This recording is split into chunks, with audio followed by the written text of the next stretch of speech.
13वीं शताब्दी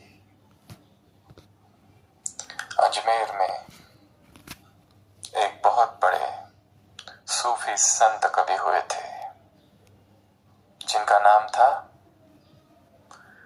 ख्वाजा मोइनुद्दीन चिश्ती। उनके जीवन में एक बहुत सुंदर प्रसंग है।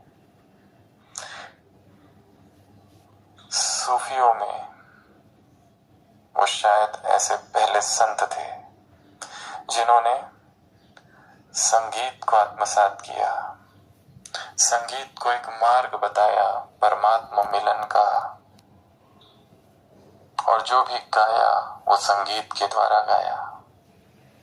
बहुत लोगों का विरोध था क्योंकि इस्लाम में इन सब चीजों की मान्यता नहीं थी, परंतु संगीत ही उनका जीवन था।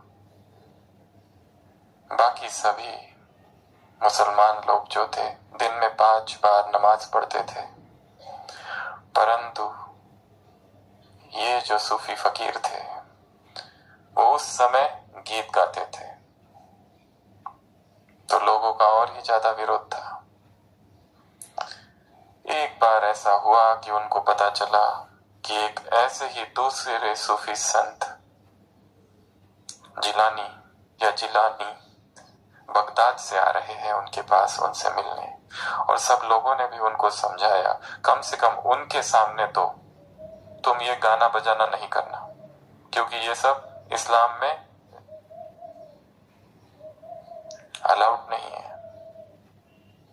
उन्होंने कहा ठीक है, और शायद ही उनके जीवन में पहली बार जब वो बगदाद से जिलानी संत आते हैं तो वो उनके साथ बैठते हैं मौन में और कुछ नहीं गाते, कुछ नहीं संगीत की चर्चा होती, परंतु इस तरह दोनों जब एकांत में बैठे रहते हैं और मौन में बैठे रहते हैं, अचानक कथाओं में आता है कि उनके घर में जो वाद्य थे, जो म्यूजिकल इंस्ट्रूमेंट थे, वो अपने आप बजने लगे, वो सभी अपने आप बजने लगे। लोगों को आश्चर्य हुआ। बगदाद से आए वो जिलानी संत आखिर कह ही दिया उन्होंने, तुम चाहे कितने भी छुपाने की कोशिश करो,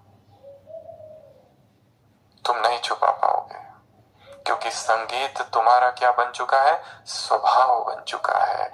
तुम ना गाओ, परंतु अब तुम्हारे ये जो वाद्य है, ये तुम्हारे जो यंत्र है, वो गाने लगे हैं।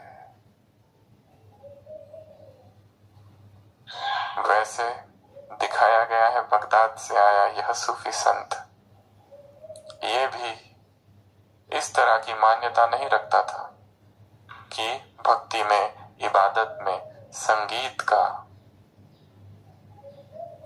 को लिया जाए, परंतु जब ये ऐसी अभूतपूर्व घटना को देखता है तब वो ये वाक्य कहता है कि ये तुम्हारा स्वभाव है।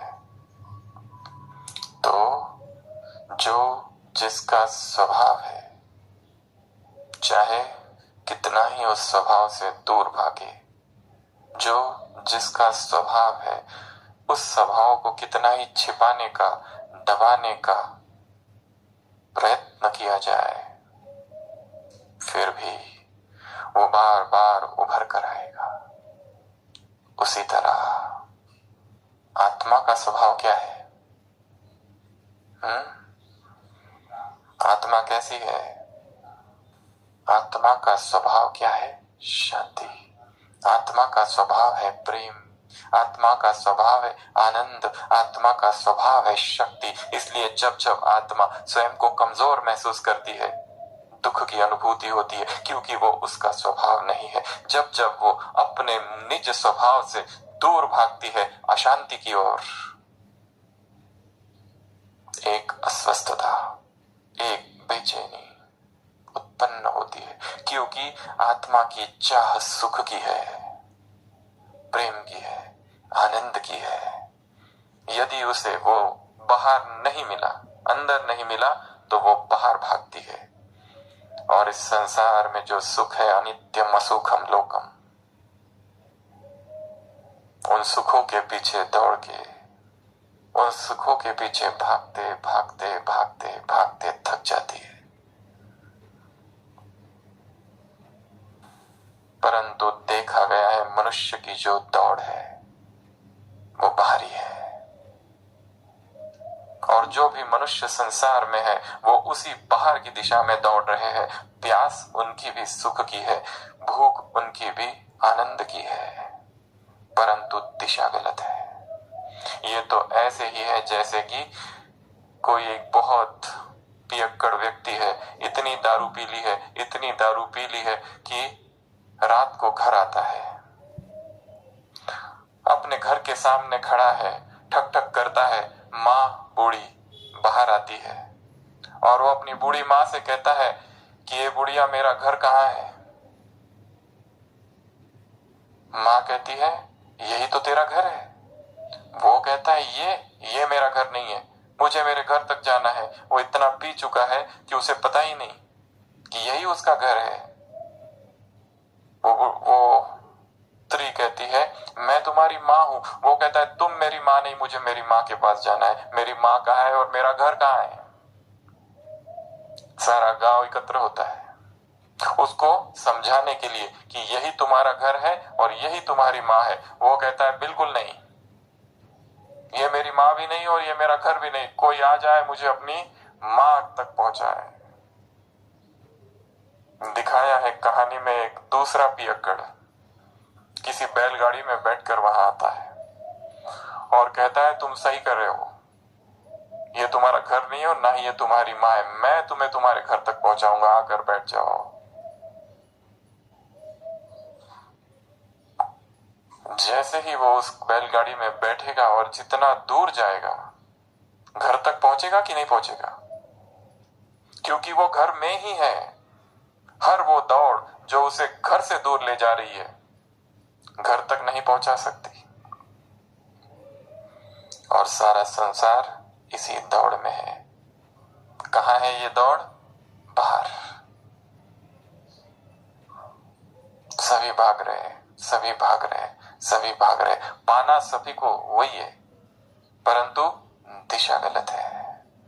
और ऐसे में फिर हमको ऐसे दूसरे साथी मिल जाते हैं जो कहते हैं आओ और हमारी बैलगाड़ी में बैठो, और हम कहते हैं धन्यवाद सदगुरु जो आप मिल गए, और उनकी गाड़ी में बैठकर हम भी कहीं और चले जाते हैं। ये यात्रा आंतरिक है, अध्यात्म की यात्रा आंतरिक है। जीवन की जो दौड़ है, जो अमृत का भंडार है, वो स्वयं में है। अमृत का जो स्रोत है वो भीतर है, ना कि बाहर। अपनी इस आंतरिक यात्रा को जान ले। सभी ये जान ले कि हम यहां क्यों है, कहां से है, किसके है, कौन है, कहां जाना है, कहां से आए थे, कौन हमारा है। शायद जिसको हमने अपना माना है वो अपने